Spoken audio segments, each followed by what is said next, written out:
Welcome to big news. నేను మీ గౌసుద్దీన్ షేక్. ఉన్నదే రాస్తా, చూసిందే చెప్తా. అతనికి నోబెల్ ప్రైజ్ ఖచ్చితంగా రావాలి. నేను ట్రంప్ గురించి మాట్లాడలేదు. స్థానికంగా కర్నూలుకు చెందిన షేక్ వలీకి నిస్సందేహంగా నో డౌట్ నోబెల్ ప్రైజ్ ఇచ్చేసేయాల్సి. దానికి మించి నోబెల్ ప్రైజ్కి మించి ఇంకేదైనా ఉంటే, ఆ బహుమానం ఉంటే, ఆ పురస్కారం ఉంటే ఖచ్చితంగా షేక్ వలీకి, అదే కోవా బన్ అమ్ముతున్న షేక్ వలీకి ఆ బహుమానం ఇవ్వాల్సిందే. అవును, షేక్ వలీకి నోబెల్ ప్రైజ్ ఇవ్వాల్సిందే. కేంద్ర రాష్ట్ర ప్రభుత్వాలు, దేశంలోని ప్రముఖులు దీనికి నడుం బిగించాల్సిన అవసరం ఉంది. మరి ముఖ్యంగా వైద్య రంగం షేక్ వలీకి నోబెల్ ప్రైజ్ ఇవ్వాలంటూ సిఫారసు చేయాల్సిన అవసరం ఉంది. అతను చేసిన ప్రయోగం, అతను కనుగొన్న ఒక పెద్ద వైద్యం, ఒక ఔషధం దేశానికే కాదు ప్రపంచానికి కూడా చాలా అవసరం. షేక్ వలీకి నిస్సందేహంగా నోబెల్ ప్రైజ్ ఇచ్చేయాల్సిందే. ఒక మామూలు కోవా బన్ను అమ్ముతున్న వ్యక్తికి నోబెల్ ప్రైజ్ ఎందుకు ఇవ్వాలి, అంత సీన్ అతనికి ఉందా అని ఎవరికైనా డౌట్ వస్తుంది. ఖచ్చితంగా అతనికి నోబెల్ ప్రైజ్ ఇవ్వాల్సిందేనంటూ మీరు కూడా అంగీకరిస్తారు. ఎందుకంటే అతను విక్రయిస్తున్న బన్నులో, ఆ బన్ను తింటే పిల్లలు పుట్టరంట, సంతానం కలగదంట. ఎస్, షేక్ వలీ బన్ తింటే పిల్లలు పుట్టరంట. షేక్ వలీకి సంబంధించి మేడారం జాతరలో షేక్ వలీ కోవా బన్నులు విక్రయించడం, అది పెద్ద వివాదం కావడం, ఒక ఛానల్ పెద్దరికం తీసుకొని ఒక మీడియా పోలీస్ లాగా వ్యవహరించి షేక్ వలీ దగ్గర ఉన్న వ్యవహారాలు, రహస్యాలు అన్నీ కనుగొని ఆవిష్కరించిన కొత్త అంశం షేక్ వలీ బన్ తింటే పిల్లలు పుట్టరని. ఎస్, నేను ఆ వివాదం గురించి మాట్లాడబోను. రెండు వైపుల మూర్ఖులున్నారు, కొందరు ఇటు కొందరు అటు. మతం పేరుతో విద్వేషాలు రగులుస్తూనే ఉంటారు, సామాన్యుల జీవితాలను ఛిద్రం చేస్తూనే ఉంటారు. మామూలుగా అయితే నా ఛానల్ బిగ్ న్యూస్లో మతపరమైన వివాదాలకు ఆస్కారం ఉండదు. ఎందుకంటే రెండు వైపులా మెంటల్గా ఉన్నారు. మతం పేరుతో సామాన్యులను పక్కదారి పట్టించే వాళ్ళు రెండు వైపులా ఉన్నారు. వీళ్ళు మారరు, దేశాన్ని మాత్రం ఖచ్చితంగా మార్చేస్తారు, మూర్ఖుల సమాజంగా మార్చేస్తారు. అది నాకు అనవసరం. కానీ నాకు నచ్చిన పాయింట్, బాగా ఆకర్షించిన పాయింట్, కోవా బన్ తింటే, షేక్ వలీ తయారు చేసిన కోవా బన్ తింటే పిల్లలు పుట్టరంట. మరి ఇంతకంటే ఏం కావాలి భయ్యా? షేక్ వలీ మేడారం జాతరలో ఆ బన్నులు విక్రయించాడు. అతను ఓకే, అందరూ చెప్పినట్టుగా ఒక వర్గాన్ని టార్గెట్ చేశాడు అనుకుందాం. కానీ అతని దగ్గర అంత మంచి మందు ఉంది, అంత మంచి ఔషధం ఉంది.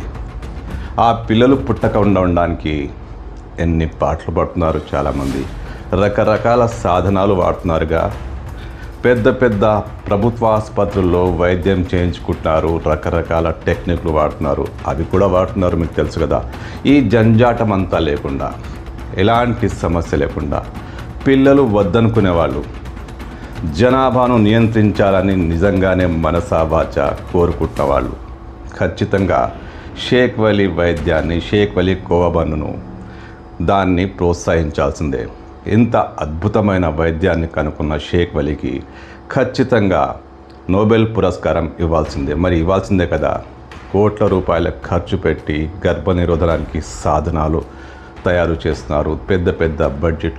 ప్రపంచమంతా జనాభా నియంత్రణ కోసం కోట్ల రూపాయలు ఖర్చు చేస్తుంది. అవేవి లేకుండా, అలాంటి పరికరాలు లేకుండా, ఎలాంటి వైద్య సాంకేతిక సదుపాయాలు లేకుండా జస్ట్ 10 రూపాయల కోవా బన్నుతో పిల్లలు పుట్టకుండా చేస్తున్నాడంటే షేక్ వలీ గొప్పోడు కాదా? అతన్ని అభినందించకుండా ఉండలేమా? అందుకే చెప్తున్నా, షేక్ వలీకి నిస్సందేహంగా నోబెల్ ప్రైజ్, దానికంటే మించిన ప్రైజ్ ఉంటే ఖచ్చితంగా ఇచ్చేయాలి.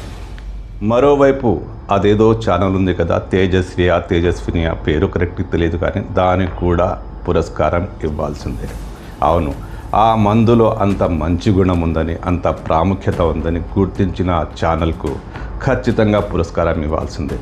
ఎలాంటి ఫుడ్ సేఫ్టీ మెథడ్స్ వాడకుండా, ఎలాంటి ఆధునిక సాంకేతిక పరిజ్ఞానాన్ని వాడకుండా జస్ట్ చూసేసి, ఆ కోవా బన్ అమ్ముతున్న వ్యక్తి ఎవరో చూసేసి, ఆ కోవా బన్ వ్యక్తి పేరు తెలుసుకొని దీంట్లో గర్భనిరోధక వైద్య మందులు ఉన్నాయి అని డిసైడ్ చేసిన ఆ ఛానల్ను కూడా అభినందించాలి.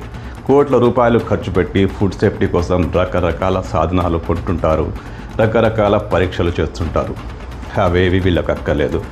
జస్ట్ కంటి చూపుతో దాంట్లో గర్భనిరోధక సాధనాలకు సంబంధించిన మందులున్నాయని డిసైడ్ చేసిన ఆ ఛానల్ను ఖచ్చితంగా అభినందించాల్సిందే. ఎందుకంటే కంటి చూపుతో వాళ్ళు అందులో ఏముందో చెప్పేశారు. నోబెల్ కాకున్నా దానికి తగ్గట్టుగా వీళ్ళకు కూడా ఏదో ఒక పురస్కారం ఇచ్చేయాల్సిందే భయ్యా. ఈ వీడియో చూసి రకరకాల కామెంట్లు చేయొచ్చు. ముస్లింలకు అనుకూలమో హిందువులకు వ్యతిరేకమో అనొచ్చు. నేను మొదటి నుంచి ఈ వివాదాన్ని పట్టించుకోను కూడా. మతపరమైన వివాదాలు ఉన్నప్పుడు అస్సలు పట్టించుకోను. ఎందుకంటే ప్రజలను బక్రా చేసేవాళ్ళు హిందువుల్లో ఉన్నారు, ముస్లిమ్స్లో ఉన్నారు, క్రైస్తవుల్లో కూడా ఉన్నారు. వీళ్ళు బక్రాలను చేస్తూనే ఉంటారు. కానీ నేను ఇవాళ ఈ వీడియో ఎందుకు చేస్తున్నానంటే నాకు బాగా నచ్చిన పాయింట్ గర్భనిరోధక వైద్యం.